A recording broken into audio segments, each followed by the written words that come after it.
In this module, we'll be looking at which data it is important to collect with respect to linear assets.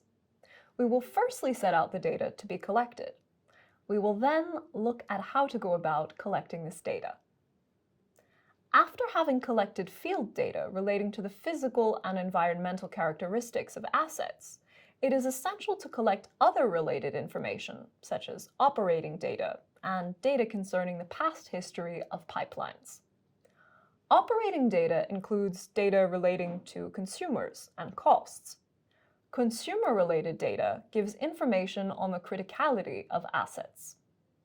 This data includes strategic network pipelines, the location of particularly sensitive service subscribers, such as hospitals or schools, the required level of service, for example, a promise relating to a maximum service interruption timeframe or a maximum leakage rate. Eventual complaints from users relating to parameters such as quality, pressure, or tap water flow.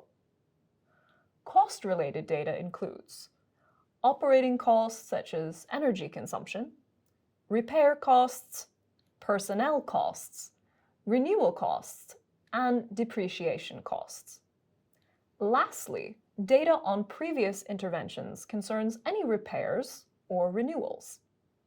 It is useful to note the date or period of installation, previous malfunctions on pipelines, connections, and associated accessories, the type of malfunction concerned, joint problem, pipeline problem, the cause of every malfunction, previous renewals. So, let's now see how to collect all of this data.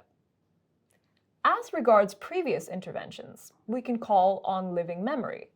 In other words, the people having worked on the linear assets in question for a long period of time. Furthermore, it is possible to compare network plans over several years in order to identify new networks and deduce at what moment they were put into place. As regards operating data, several collection methods exist.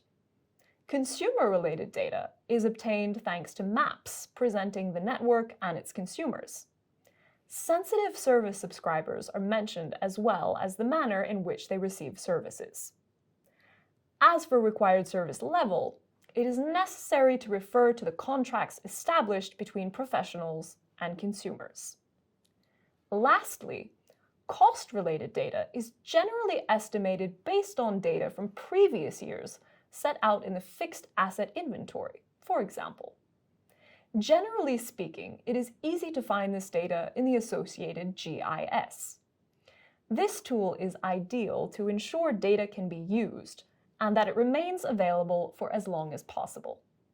This enables short and long-term work to be facilitated and asset management to be optimized. So, let's go back over the key points.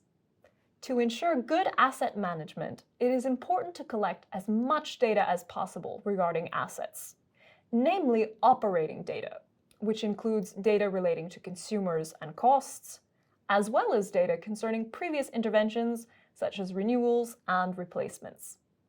Most of this information can be found in the dedicated GIS, or on plans, or by talking to people having worked on these assets.